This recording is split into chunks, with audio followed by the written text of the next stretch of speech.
அனைவருக்கும் வணக்கம். மீண்டும் மற்றொரு பதிவில் உங்களை சந்திப்பதில் மிக்க மகிழ்ச்சி. இன்றைக்கி எங்கே வந்திருக்கோம்னா ரோம், இட்டாலி. ஆமாங்க, அங்கே தான் வந்திருக்கோம். இட்டாலி அப்படின்னு சொன்னாலே எல்லாருக்கும் ஒரு பாரம்பரியம், ஒரு ஃபேஷன் சிட்டி அப்படிலாம் நினைப்போம். ஆனால் ஒரு நாட்டுக்குள்ளேயே ஒரு நாடு இருக்குது அப்படின்னு பார்த்தீங்கன்னா அது இட்டாலியில் தாங்க. ஆமாங்க, வேட்டிகன் சிட்டி உலகத்திலே ஒரு மிகச்சிறிய நாடுன்னு சொல்லலாம். இங்கே வந்து கண்டிப்பாக பார்க்க வேண்டிய விஷயங்கள் நிறைய இருக்குது. எல்லாருக்கும் பரிச்சயமான போப் ஆண்டவர் இங்கே தான் இருக்காருங்க. ஆமாம், சென்ட் பீட்டர் ஸ்கொயர்.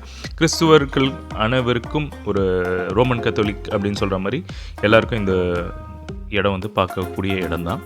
இங்கே வந்து நிறைய டூரிஸ்ட் வந்துக்கிட்டே இருப்பாங்க. நம்ம இந்தியாவிலேருந்தும் சரி, பிற உலக நாடுகள்லேருந்தும் நிறைய கூட்டம் வந்துக்கிட்டே இருக்கும்.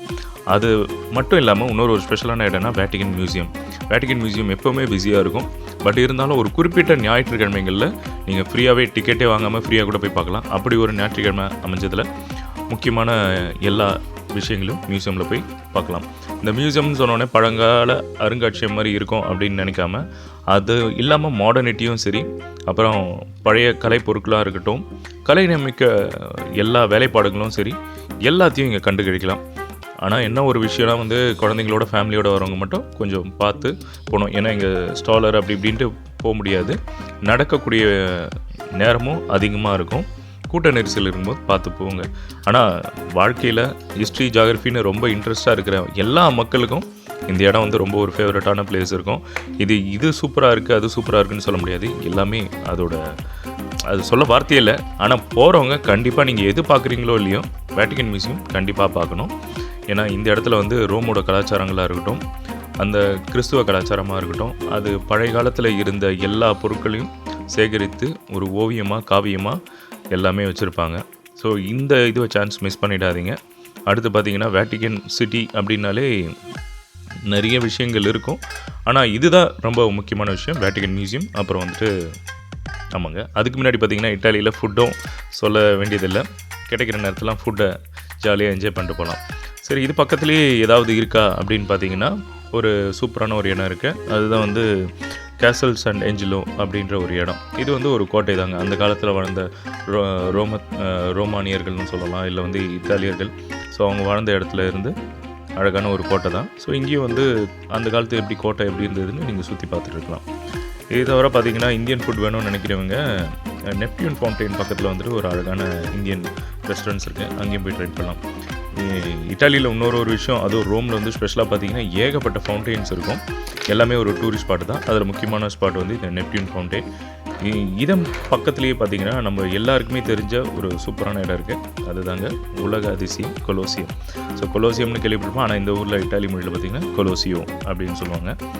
ஸோ இங்கே வந்துட்டு நான் சொல்லி தெரிய தேவையில்ல, நீங்கள் போய் பார்த்தாலே தெரியும்.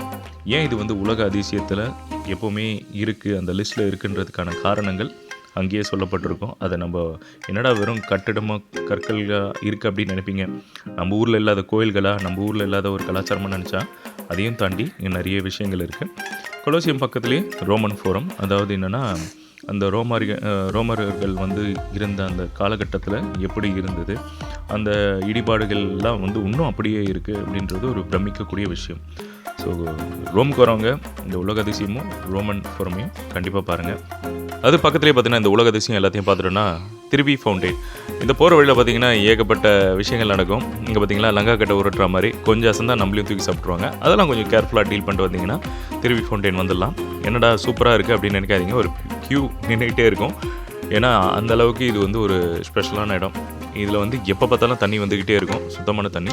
இன்னொரு விஷயம் சொல்ல மறந்துட்டேன், ரோமில் நீங்கள் குடிக்கிறதுக்கு எங்கேயுமே கடைக்கெல்லாம் போய் தண்ணி வாங்க தேவையில்ல. எல்லா இடமும் குடிக்கிற தண்ணி உங்களுக்கு சூப்பராக கிடைக்கும். அதுவும் நீங்கள் சம்மர் டைமில் போனீங்கன்னா ஜில்லு ஜில்லுன்னு அந்த தண்ணி வந்து உங்கள் தாகத்தையும் சரி, வெயில் தாக்கத்தையும் சரி தீர்த்துடும். சரி, அப்படியே பக்கத்தில் போனோன்னா என்னடா அது இங்கே ஒரு ஃபவுண்டைன் இருக்குது அப்படின்னு நினைக்காதீங்க. இது வந்து ஸ்பானிஷ் ஸ்டெப்ஸ். என்னடா இட்டாலியில் ஒரு ஸ்பானிஷ் அப்படின்னு பார்த்தீங்கன்னா அது ஒரு ஸ்பெஷலான ஒரு விஷயம். பட் நம்ம அதை பற்றி ரொம்ப ஆராய்ச்சி பண்ண தேவையில்ல. ஏகப்பட்ட டூரிஸ்ட் வந்திருப்பாங்க. ஸோ பக்கெட் லிஸ்ட்டில் இதையும் போய் பார்த்துற மாதிரி இருக்கும். இந்த படிக்கற்கள் வந்து பார்த்திங்கன்னா அப்படியே ஒரு ஸ்பானிஷ் ஸ்டெப்ஸ்னு சொல்லுவாங்க. அங்கே போய் ஒரு ஃபோட்டோ எடுத்துகிட்டு நிம்மதியாக நம்ம ட்ரிப்பை முடிச்சிடலாம். நீங்களும் ரோமுக்கு வந்தீங்கன்னா கண்டிப்பாக இந்த இடத்தெல்லாம் பார்த்து கண்டு மகிழலாம். மீண்டும் ஒரு பதிவில் சந்திப்போம். நன்றி, வணக்கம்.